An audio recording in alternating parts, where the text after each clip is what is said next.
The first duty of government is to protect our rights. It's our job to maintain the proper role of government in what we were tasked to do. In the Idaho Constitution, Article 1, Section 1, we have a right to life, we have a right to defend life. This legislation is centered on meeting the needs of Idaho families. And we have no way to maintain control over the spending of this program, and it will be a disaster for this state long term. But we have a whole gamut of kids whose parents would like to do something for them and they cannot. The courts have long held that our ability to transfer title on real property benefits society as a whole. This is simply about putting it out of reach of young, innocent, vulnerable children and making our libraries and schools a safe place for them to go. And I am increasingly frustrated that we cannot stop ourselves from drinking at the public trough. He's sounding the alarm. He's saying if we don't address these issues, we potentially might have greater problems moving forward. I feel like we're back to an unappointed board that gets to decide who is essential and who is non-essential. If I was looking at a business and I was looking at these figures, there would be heads rolling because this is unsustainable. We're supposed to be bottom-up government. We're supposed to be representing my citizens' ideas and your citizens' ideas, and we're supposed to be discussing them and debating them to come to a conclusion. And for me, it's about a couple things. It's about food security, it's about national security, and it's about preserving American exceptionalism. The First Amendment and our freedom of religion, freedom of speech are our first liberties. They are so important. We don't have the rest without them.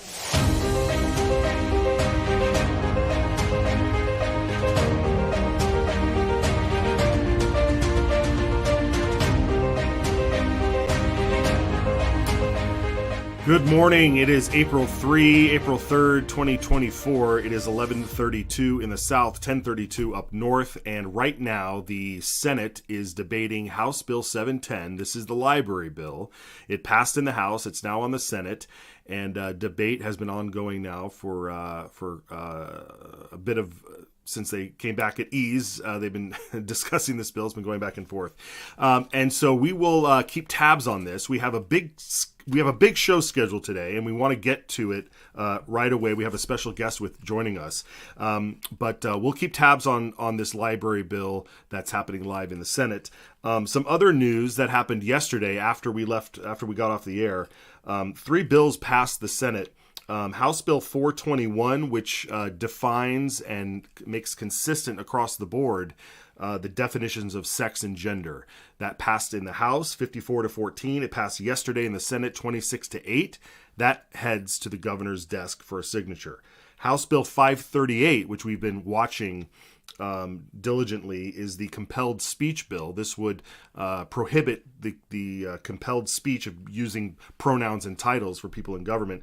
That passed yesterday in the Senate 25-9. That too is also headed to the governor's desk. Interestingly enough, Senator Abby Lee, who is retiring, voted no on both of those bills. She was the only Republican to vote against the definition bill, and one of 2 Republicans to vote against the compelled speech bill.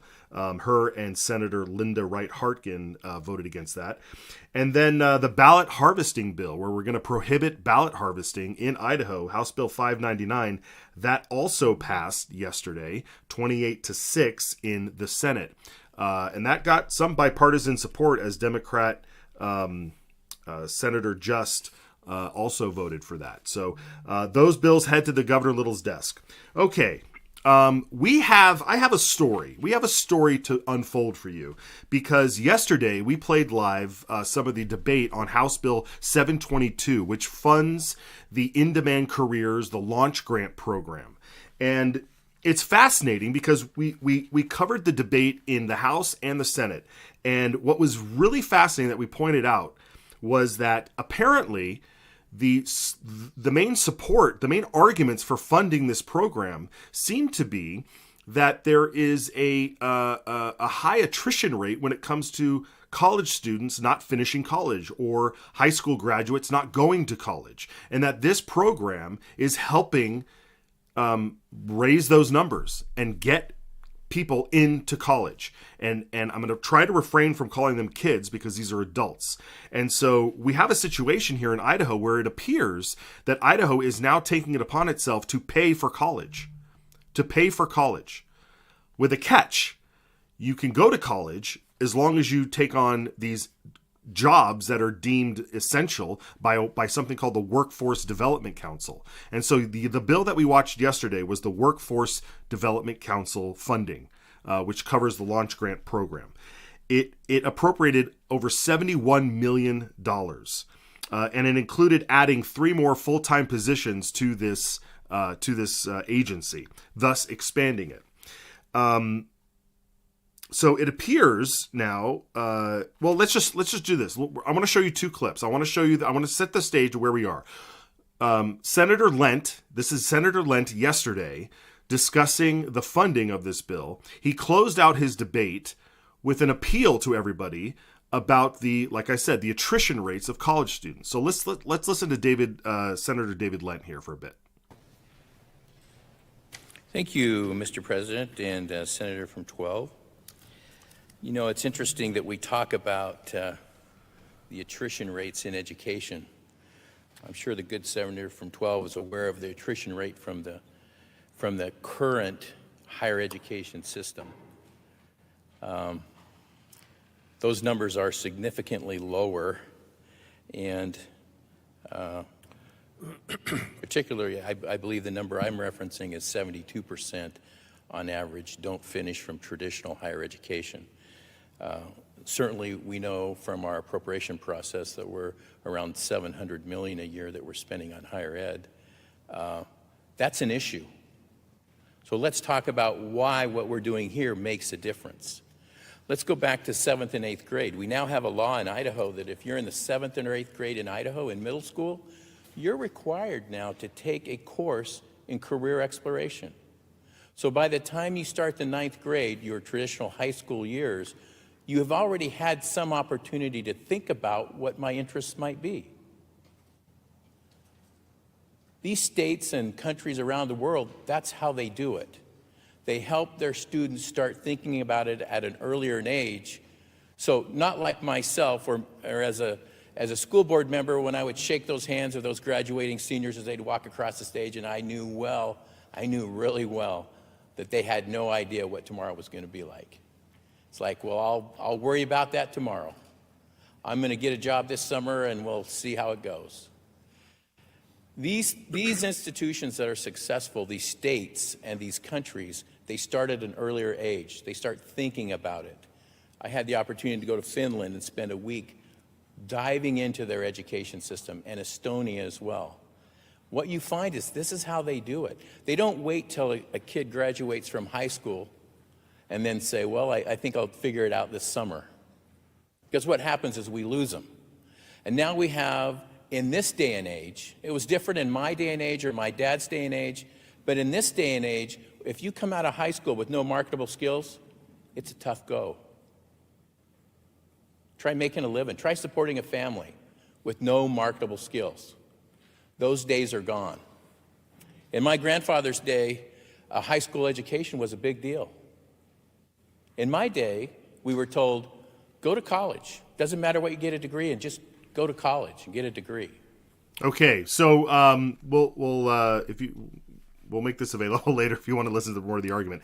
Fascinating there, comparing the education system in Estonia and Finland. This is the mentality. Like, let's shift to a sort of a European socialistic system. Okay, we have to show you what happened in the House. Representative Lori McCann took the same route here when it came to defending this program and defending sending money to college, to high school graduates so that they could go to college. Let's listen to this exchange. Quickly, I sit, as you know, on the Workforce Development Council, and we've worked very, very hard. If there were no sideboards in terms of in-demand careers, and so we took the position and went to our Department of Labor, and that's where those came from. If we need to massage that a little bit, I think that's great. But that's really not what we're doing here today. And the thing I really wanted to point out is there's about 21,000 high school seniors. In a typical year in Idaho, only 38% went on to any kind of college, any kind of training.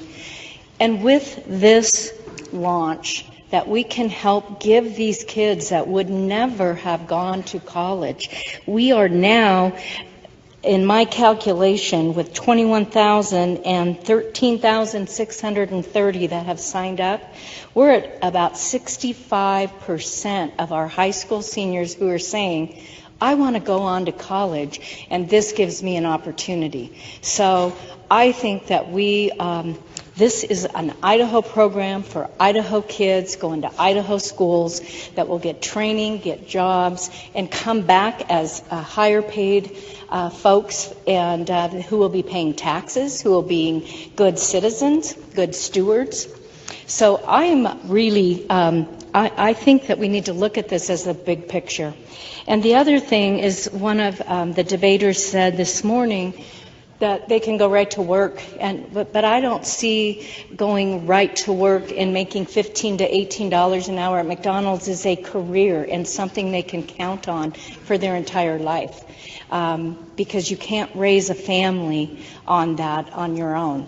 I know that. And so yes, they can get those types of jobs, but this will definitely get them a hand up, and hopefully that student, they have to complete, we know that, but I'm really looking forward to this. I'm very excited. I went around in my area and I talked about the launch program to the high school seniors.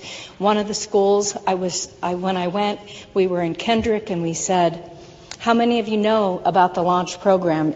Every senior, there's 29. Okay, so here she is. She's going to tell us about how many people, how shocked she was that so many people wanted free college, tuition for free college, and this whole notion that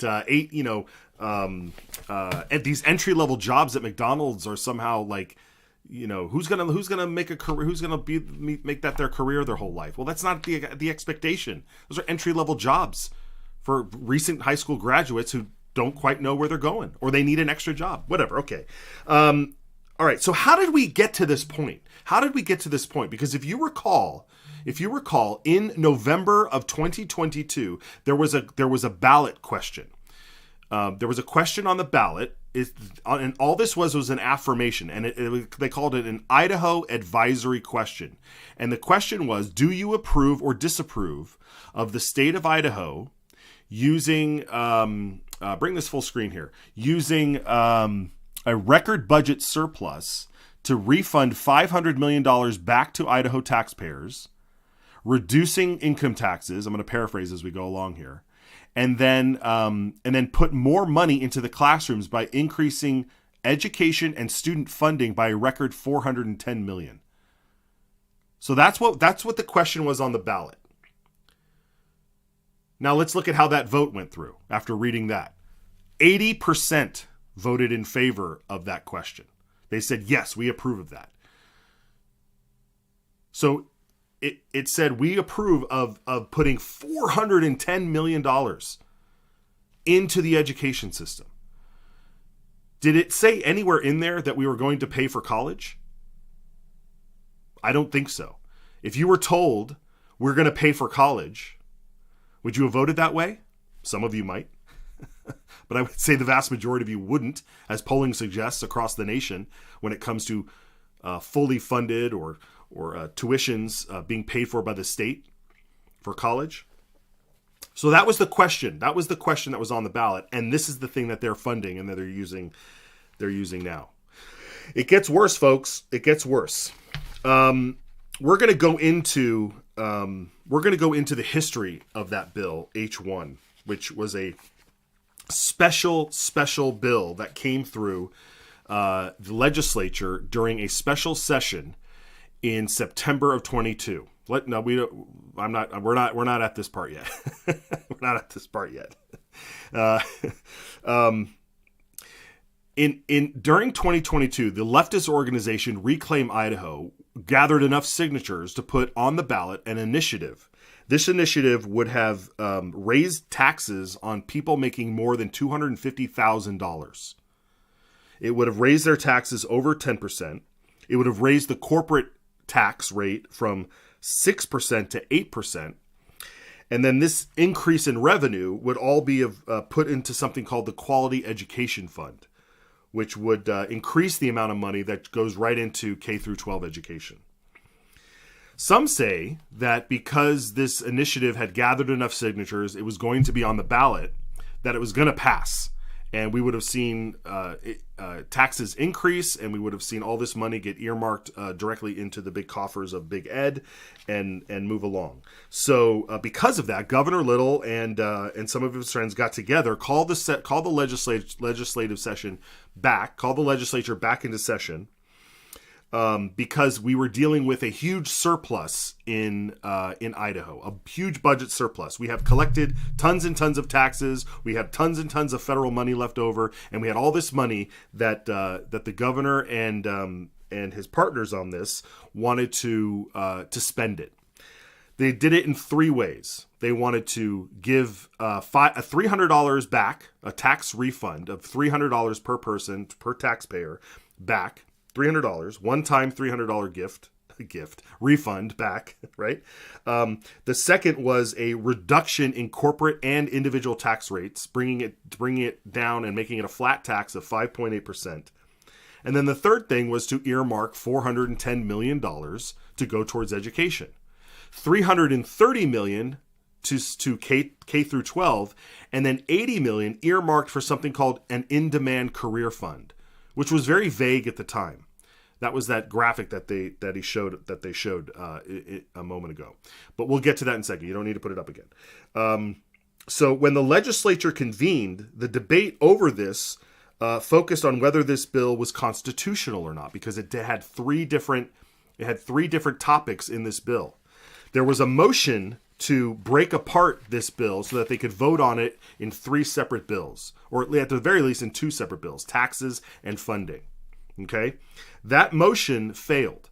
Let's show that video tally of the motion on this. Here was the motion to suspend Rule 54, which would have allowed the body to then separate this bill. This was the closest that we got to people coalescing together to try and bring some common sense to this issue. And so it failed. It needed a majority. It needed more than a majority. I mean, it needed a 40. It needed a 2/3 majority to suspend the rule. And so those folks in green, they were all willing to break apart this bill and tackle it that way. Okay, I want to bring in former Representative Ron Nate, now president of the Idaho Freedom Foundation. I have a bunch of clips that I want to get to, but I know your time is limited, Mr. Nate, and I want to get you on here to get your reaction so far. Do we have his audio? Ron, are you here? I'm here. I'm ready to go.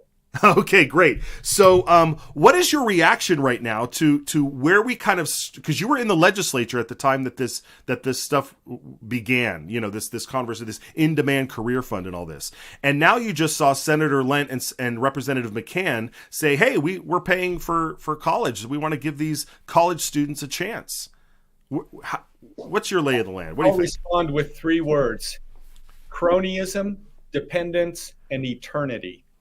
And we see this time and time again. I testified against the workforce development bill, the Idaho launch so-called, which spends up that $80 million 2 years in a row for in-demand careers, because it was run by the Workforce Development Council, which is chock full of special interest groups and corporations who have all been supportive of Brad Little and Brad Little's PACs.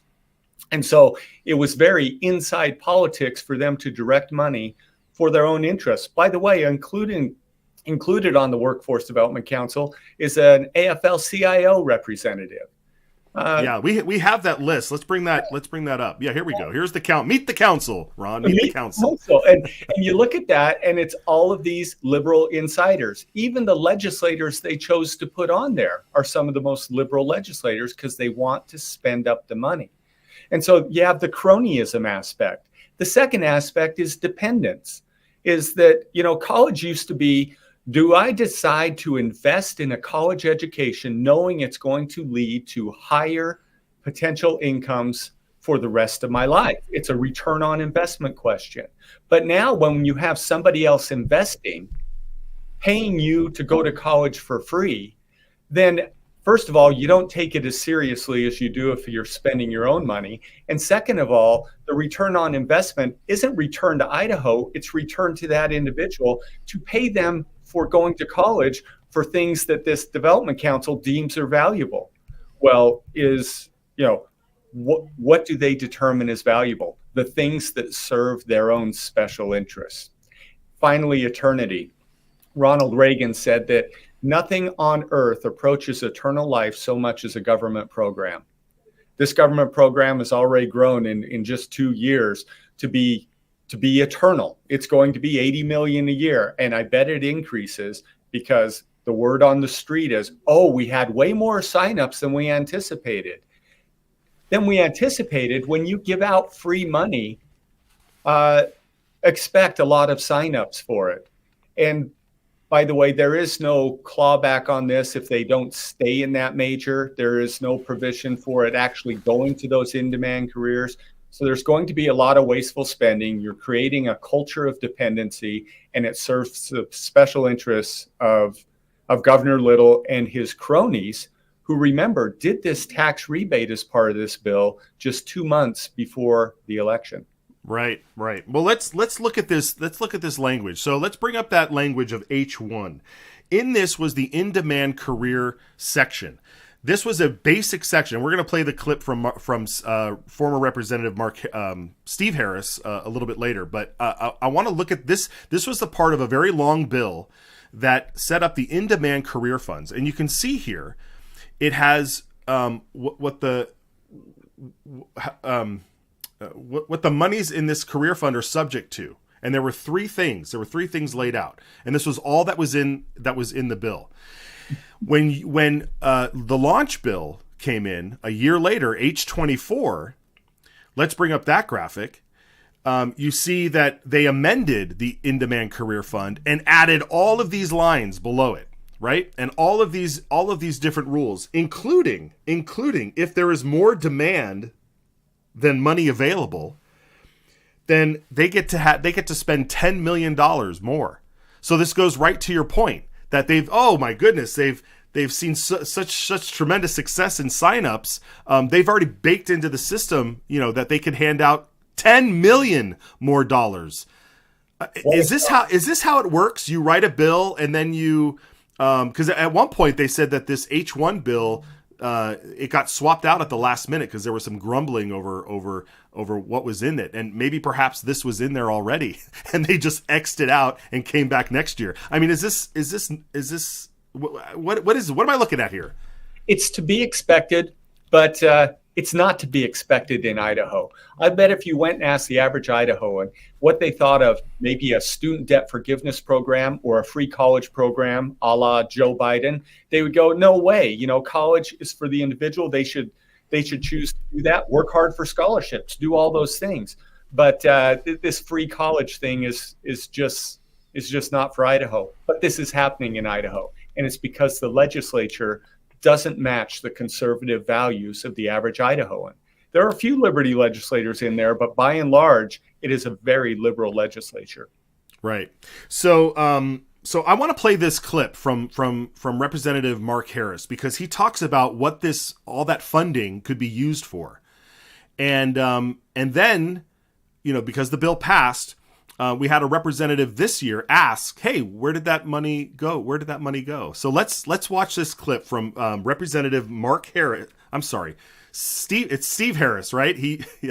Representative Steve Harris. This is in 2022 when he was presenting this initial bill. Let's listen to this.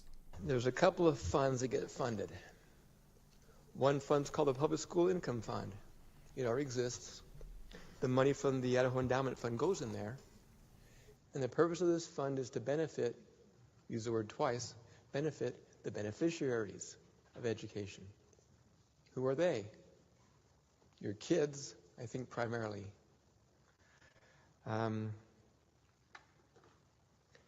Talks about, well, I want to point out certainly that this bill has no appropriation in here. There's no policy in here. It earmarks it, sets it aside. Some have worried, some have not worried on this point, but I have worried that this might be seen as a cherry on top of existing funding. When we go into the appropriation process, agencies, departments, they turn budgets in. They ask for new vehicles, they ask for new supplies, they're going to add a new building to something, and they budget like we do every year. Nothing changes here. We'll have agencies and education departments and so on submitting their budgets. And this money is earmarked to support that.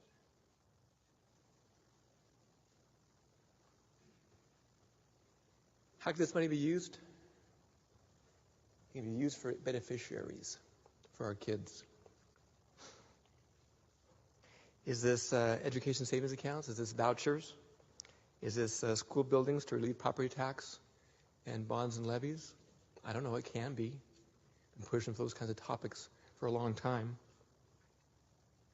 We can do things here to relieve some of the local concerns as well with the funds that are available. We often talk about property tax and what we can do to solve that problem. It comes to my committee all the time, and I keep saying, call your mayor. We don't do property tax here. We set some mild parameters. Wow, we could do some property tax here if we wanted to in a meaningful way. Fund students, not systems. $80 million is transferred to the In-Demand Career Fund. That's a new fund. Again, no policy surrounding that fund at all. Read the bill, it doesn't show anything. I know that in some of the discussions in the paper and elsewhere, it talks about this being if the $330 million is a K through 12 fund, then it must be that this $80 million is a higher ed fund. But I'll point out that nowhere in this bill does it say that. Again, JFAC can decide, and your committees can decide what it means to support in-demand career fund, in-demand careers with this fund. In my district on South Meridian Road, there's a lineman college. Okay, let's break out of this. So you heard him there, right? That money, that $330, could be done for property tax relief. It could be for ESAs. And these are things that were brought the following year, and they were all shot down. They were all shot down, Ron. And then the in-demand careers, he's like, I hear people saying it's for higher ed. It doesn't say that's in here. I mean, was this your understanding? You were on the floor at that during that time. Was that your understanding? I mean, I know it wasn't, but no. Well, some of us have been there long enough to be able to see through the smoke screen. The idea is that we want to spend money. We want it to go to our cronies. And here's a way to do it. We'll say it's for college students. We'll say it's workforce development. And it's convenient how they use the language, just like the liberals do. Well, it's because they are liberals. And they do that because they want to grow government in this special way for their own special interests. And we see it time and time again. What's interesting is when I talk about school choice and talk about how the current system is broken and we need a more market-oriented competition or something, they say, well, students aren't widgets. Well, this workforce development treats graduates exactly like widgets. It's like, you are a tool of corporations. We are going to spend money to make you become the tool that is best for business, not what's best for you. In fact, they cite Finland, where you have to decide your career so early on and you can't switch tracks. Really? Is that socialist type of a system what we want for Idaho? Or do we want people to have free will, so to speak? Yeah. Wow. Yeah. I mean, that's exactly what Senator Lent was advocating for. Like, you got to dig in, you got to figure it out when you're in the 7th grade, and then you're committed. Think about what we're asking them to do in the 7th grade now. You have to figure out your career, and by the way, you have to figure out your gender. Forget about reading and math. Work on those. Right. Oh my goodness, these poor kids. Okay. All right. Well, all right. One final clip before I let you go. Okay. In that, Senator Harris, I'm just gonna call him Harris. Harris said that $330 million could be used for ESAs or vouchers or public school funds or, public buildings, public school buildings, or to relieve property taxes on bonds and levies. Representative Elaine Price in the House Ed Committee this year asked where did that $330 million go? So let's watch this clip and then we'll get your reaction. Madam Chair, Mr. Tatro, 2 questions. First is the follow-up on what Representative McCann was asking. And I want to understand that $330 million, you said it went to teachers. That's where it was supposed to go. It went to where the legislation said it was supposed to go. Is that correct? Mr. Tatro. Madam Chair, Representative Price, the legislation just says education. JFAC, rather than put 20 million here and 20 million there and have to track where it is, JFAC put it in the largest appropriation bill. But when all said and done, there's currently 7 bills. They still all get loaded into the system as public school support. So to find where that 330 is, that was what I was answering, is it's in the teacher's bill technically. But to argue, is it in teachers, is it in operations? Once everything gets transferred, it's everywhere. There is no way to track those specific dollars on the expenditure side. It's everywhere. It's everywhere. And when they said they went to teachers, that was the raises. There were all these big teacher raises that happened last year. So is that what your impression was? Big government spending program, zero accountability. And then they have the nerve to criticize school choice. It boggles the mind. And so, yeah, we have some work to do in Idaho. We need some legislators. We need some leadership who views the money as the household's first. It's not the government's money. It's households' money. And anytime you have a surplus, it ought to go back to the taxpayer. You shouldn't find ways to spend it up, and you certainly shouldn't do it in crony capitalist ways where, actually, crony capitalist is a phrase I oppose. Crony statist way, where you're building up the state through corporations and giving them state money and calling it good. Yeah. All right, Ron. Well, we got a lot of work to do. I mean, the people out there, this is why I feel like this show is so important, because we really need legislators that are going in there that have principles, that see this stuff for what it is, and can call it out and vote to protect our money and get some real accountability in there. You mind a shameless plug before I go? No, I was just about to say, is there anything else that you can plug and tell us how to help you guys? Go to idahofreedom.org. You can look at the Idaho Freedom Index. We'll have the new one up next week because it looks like they're going to end today. We'll have the new one up next week, and you can see how your legislators actually vote versus what they say in the town hall. idahofreedom.org. Fantastic. Thank you. Ron Nate, president of the Idaho Freedom Foundation, idahofreedom.org. Please head over there and check out the scores. Thank you so much for joining us, Ron. We'll talk to you soon. Thank you, Matt. Have a great day. All right, you too.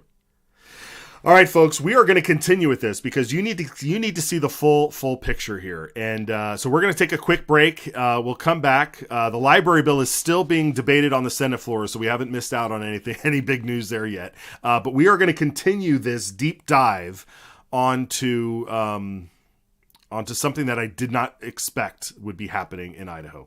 We'll be right back.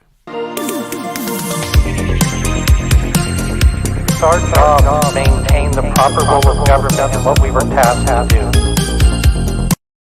The dictionary defines a pledge as something that you give as a sign that you'll keep a promise. As Idahoans, that's what we're looking for in our elected leaders. A sign that they'll keep their word.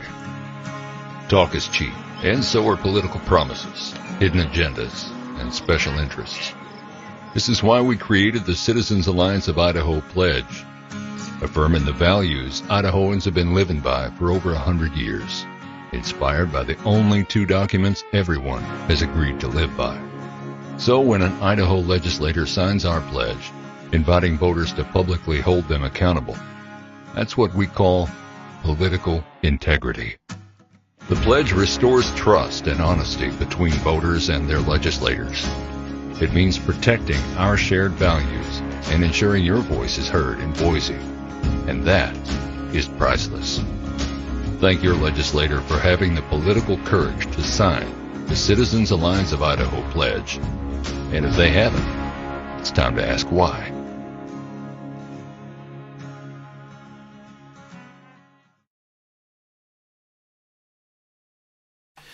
Okay, welcome back.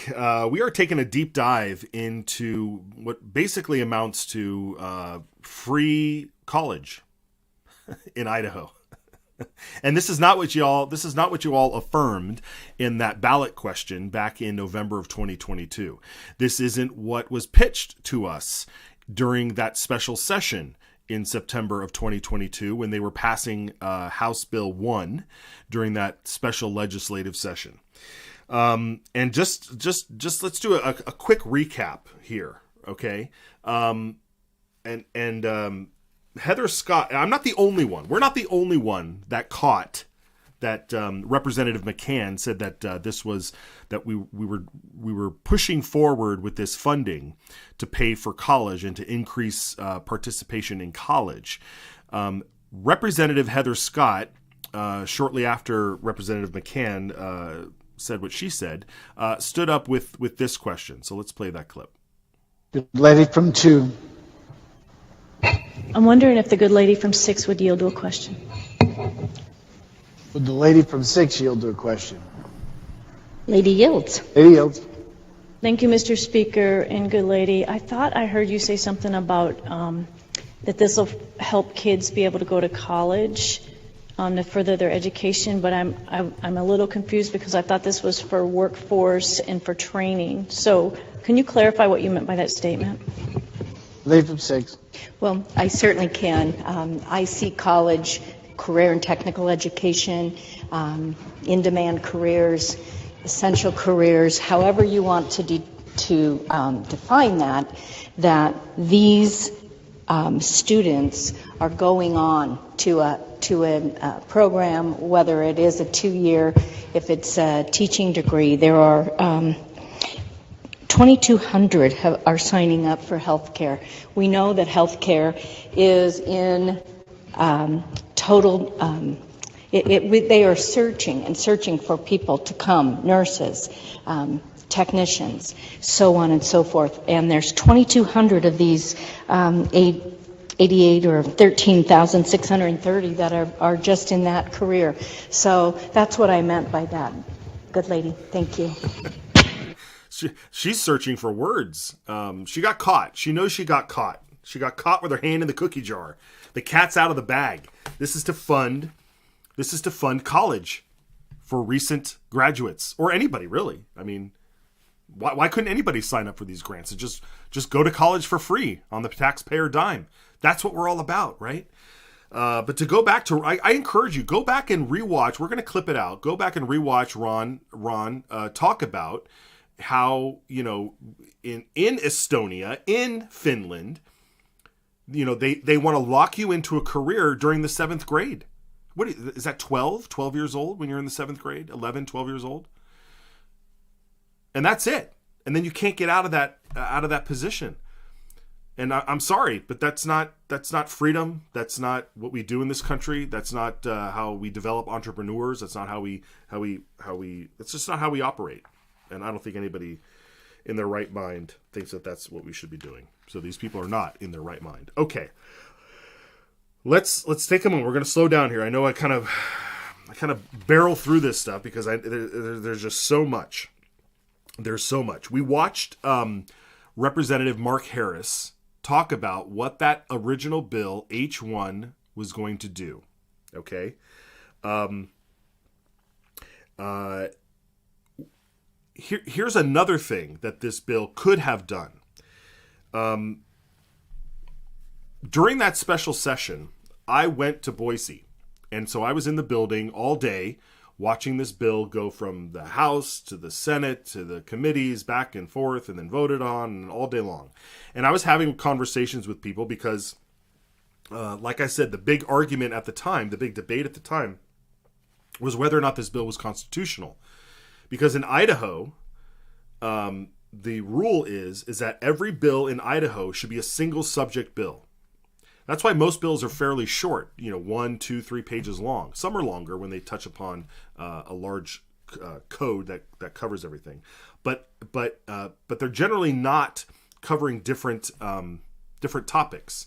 And the argument here was that this bill H1 in September of 2022 was covering 3 different things. It was covering a tax refund, it was covering a tax rate decrease, and it was covering spending for education.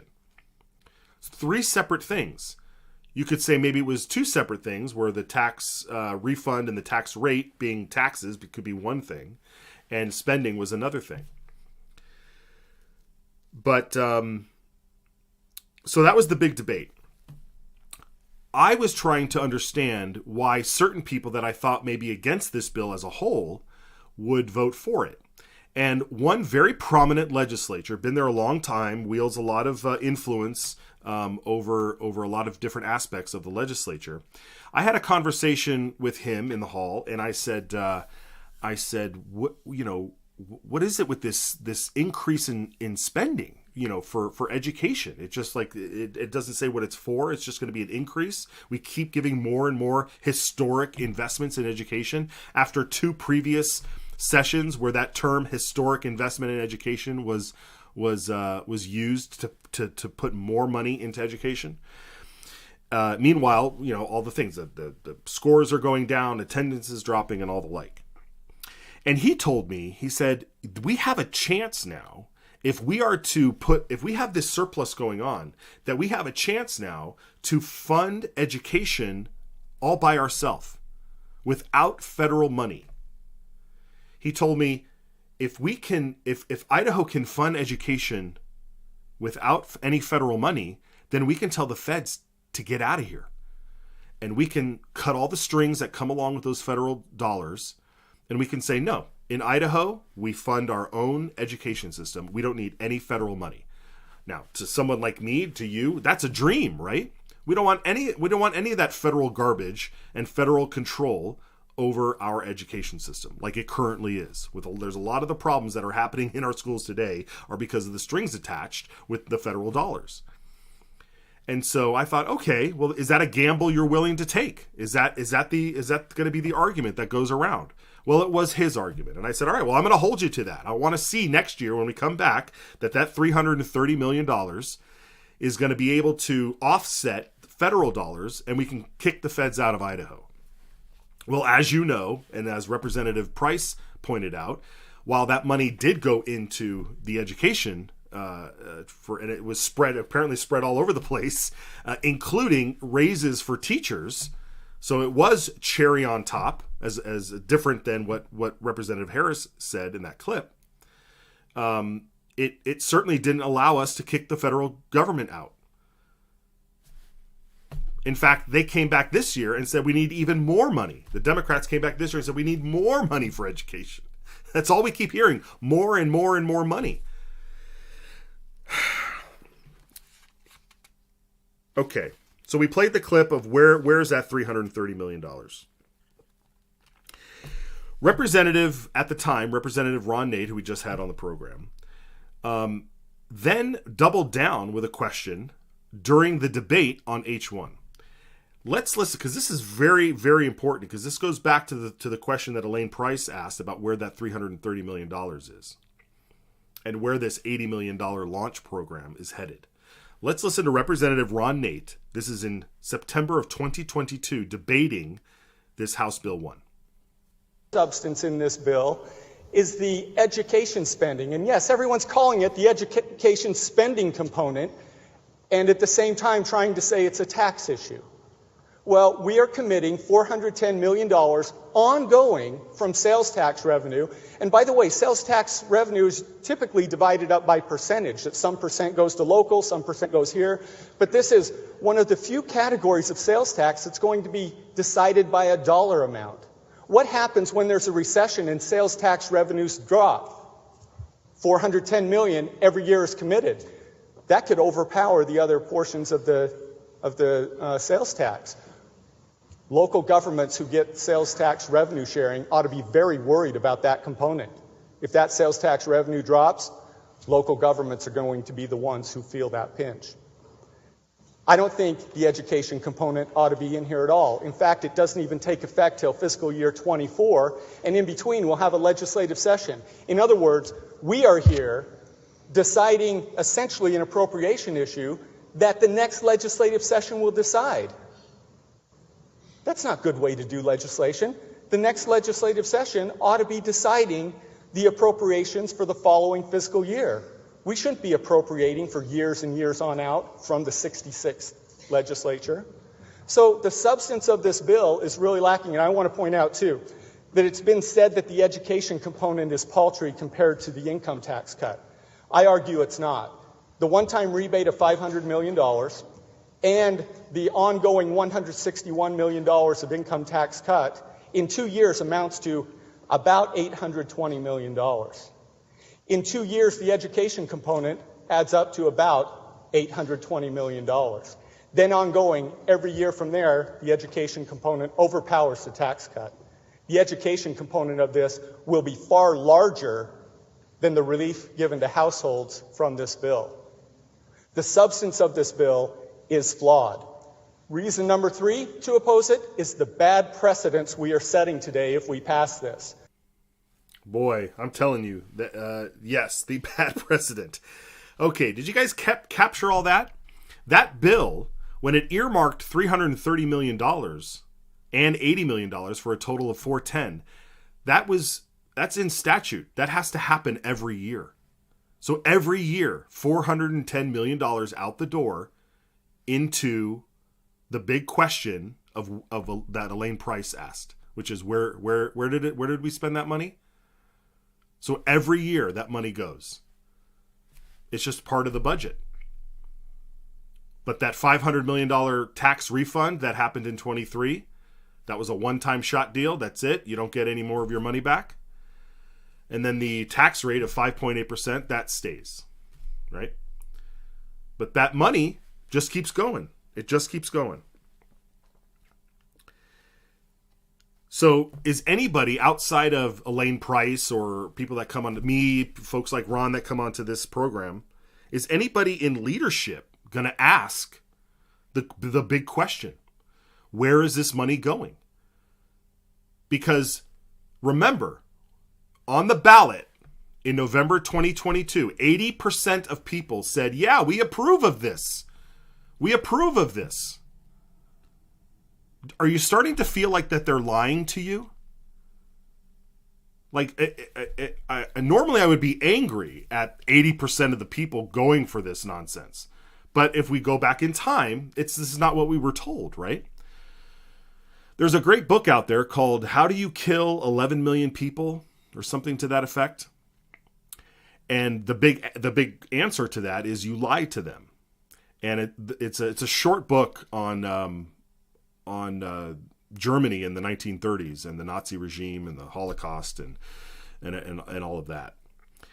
How do you kill 11 million people? You lie to them. So we can't really blame those who are paying attention and taking all this stuff hook, line, and sinker. Because that question on the ballot was nothing like what they're passing today. So continue to follow along, folks, here.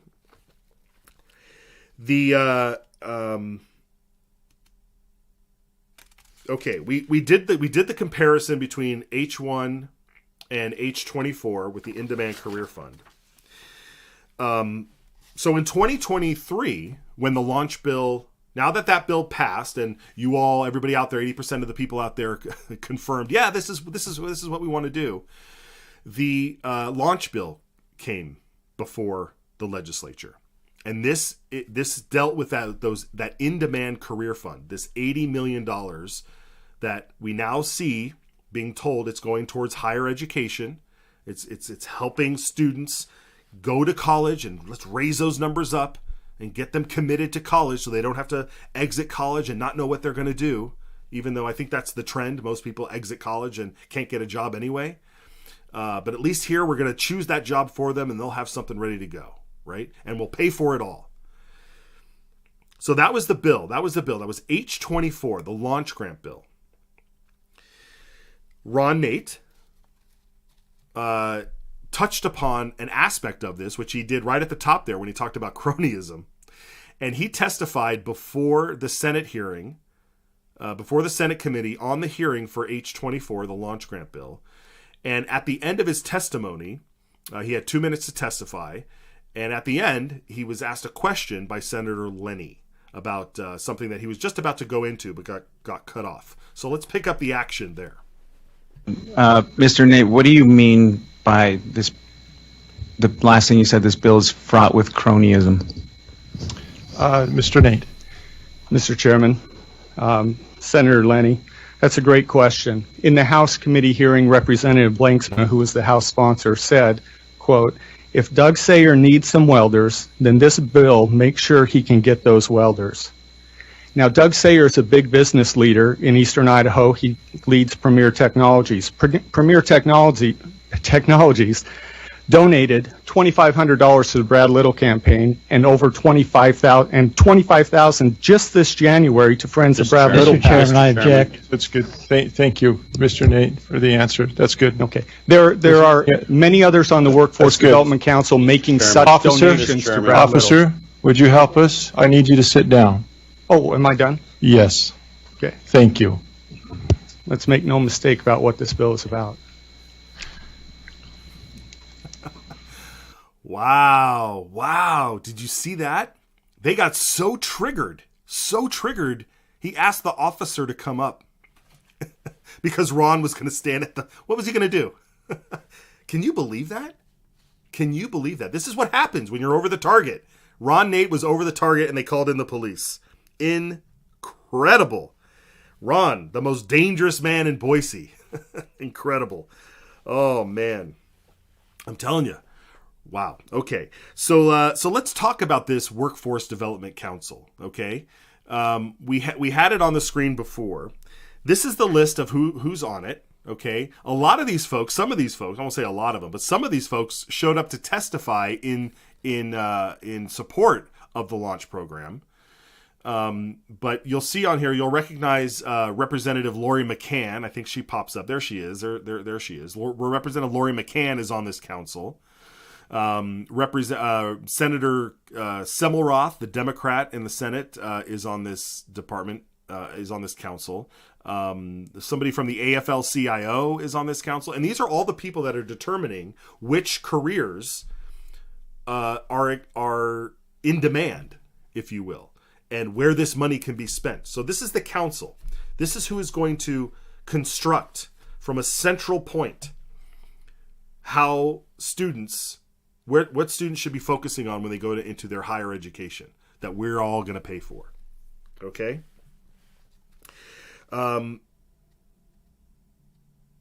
Okay. So, folks, I have this vision here that some may be lost, and I apologize. But the one thing that I really need to get you to focus on here is that it is up to us, okay? We need to be voting for the people that stand for our values. We need to be voting for folks who understand the big threat.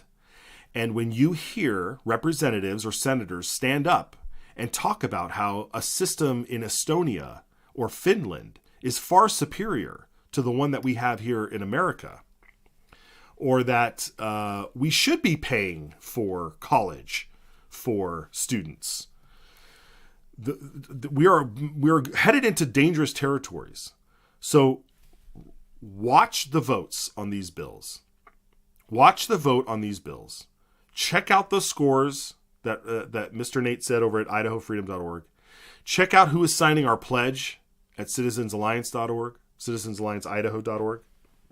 And make sure you are on point with paying attention to this stuff. That ballot question where they lied to us, and I'm going to call it what it is. They lied to us because this is not what we approved by 80%. This ballot question was questioned in 2022 because it's part of the legislation in H1. It's literally in the legislation in H1. Senator Christy Zitto raised this point during the debate in the Senate in 2022. Let's listen to then Senator Christy Zito.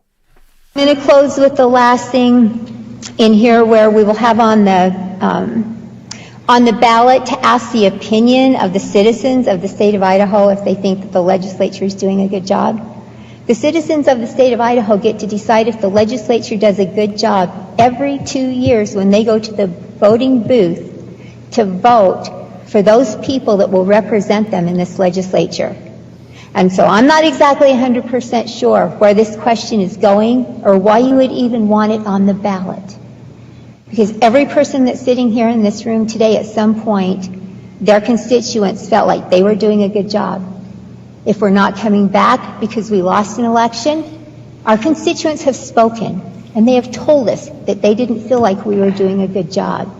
And so I'm not 100% sure why you would even ask that question on the ballot the way it's phrased or the way it's stated. Yeah, I mean, it was a big question at the time, and now looking back, there's a lot of you could come up with a lot of theories as to why that question was on the ballot. Was it to gaslight us? Was it to keep us in line? Was it to just simply lie to us and affirm everything that was to come afterwards?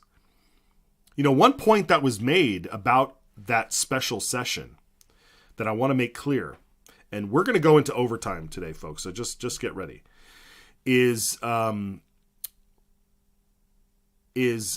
September of 2022, the people that were sitting legislators at the time, a lot of them lost their primary race in May. There were many senators and many representatives who had just lost their primary in May and had replacements voted in that were going to be seated in December. So this bill was basically, while technically these folks were still in office because of their term, they were still the sitting legislature. They were lame ducks.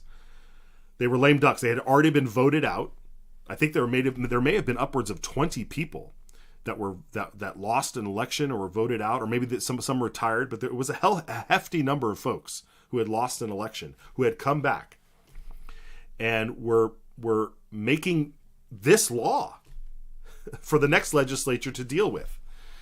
And so I don't know if this question on the ballot was to affirm that they did a great job, and even though that some of them lost their election, they should be rewarded. We know that the Reclaim Idaho initiative was going to be on the ballot, so maybe it was all these ballots were formatted and printed, and they were going to have this empty box up in the top corner, so they needed to put something there. So they decided to lie. But this ballot question was not lost on the people during the debate the following year on the launch bill, on setting up the launch bill, setting up the launch program. Because Representative Dale Hawkins read that ballot question on the floor and had some questions about it. Let's watch that clip. And I've heard there's some rules here that I don't understand quite, that I can't read from something. Good gentlemen, you can read from the bill, the Constitution, or laws, but if you read from something else, you have to ask consent of the body. I would like to ask consent to read from the Idaho advisory question placed on the ballot on November 8th. Unanimous consent has been requested. Is there objection? Hearing none, the good gentleman may read. Yeah, so it's been said that we were under the understanding that this would be $80 million toward workforce training. I'd like to point out that in the ballot advisory question, it says, do you approve or disapprove the state of Idaho using a record budget surplus to refund $500 million back to hardworking Idaho taxpayers, cut ongoing income taxes by more than $150 million, and put money in our classrooms by increasing education and student funding by a record $410 million. There is no carve-out for the $80 million. It's implied that it would all be in the classroom. Thank you. Thank you, gentlemen. Is there further debate? And there we have it. Representative Hawkins on the hunt. That dog hunts. He said it right there. This launch program was not what was on the ballot. And now we advance a year later, we see McCann and Lent saying how great this is that we get to increase the amount of students attending college, because we really need we need everybody in college. Do you see where this is headed, folks? And we know all the problems that are going. We saw all the problems going along this session with trying to defund all the DEI programs in college, these woke colleges. You see all these woke, these defenders of wokeism trying their hardest to get kids into college, man. They try their hardest to make sure that all these books remain on the shelf in the libraries. They try their hardest to make sure that we can't, that no money can be used for anything other than public education. We got to keep all these kids and all these young people in the indoctrination camps. Wokeism is king. The flag is flying in front of the Boise Capitol. We're fallen, folks. We are fallen. I'm telling you. All of this is in order to capture the youth, in order to capture them and develop them into little Marxists. That's what's been going on. And we need you out there to keep on track. Keep track of all of this stuff. Man, I'm tongue-tied today because I was up all night going through all these clips. We were setting up how this story would unfold, using this program, using this bill to go through. The good news is, as you see down here at the bottom, breaking news, House Bill 710, the library bill, passes the Senate, and it's making its way to Governor Little's desk. Will he veto it again? We shall see. But it passes the Senate 24-11, and now there will be at least some mechanism here to push back on this, because the Marxist revolt that is happening in this country is real. It's happening in Idaho, and you need to pay attention. I'm saying you need to. Most of you do. I'm preaching to the choir here. But you got to wake up your neighbors. You got to get people involved. You got to watch what's happening at the precinct level in your committees. Support the right people. Donate. If you have money, donate to these candidates. Donate to PACs. You can donate as much as you want to a PAC in Idaho. And that money will go to defend these conservatives and to elect more conservatives. I'm telling you, folks, if you have money, do it. Donate. Talk to me. I'll tell you where to send that money. We have to protect. We have to protect this country, and we have to do it through Idaho. Idaho is the beacon. We can be the beacon. We are the ones. We can do this.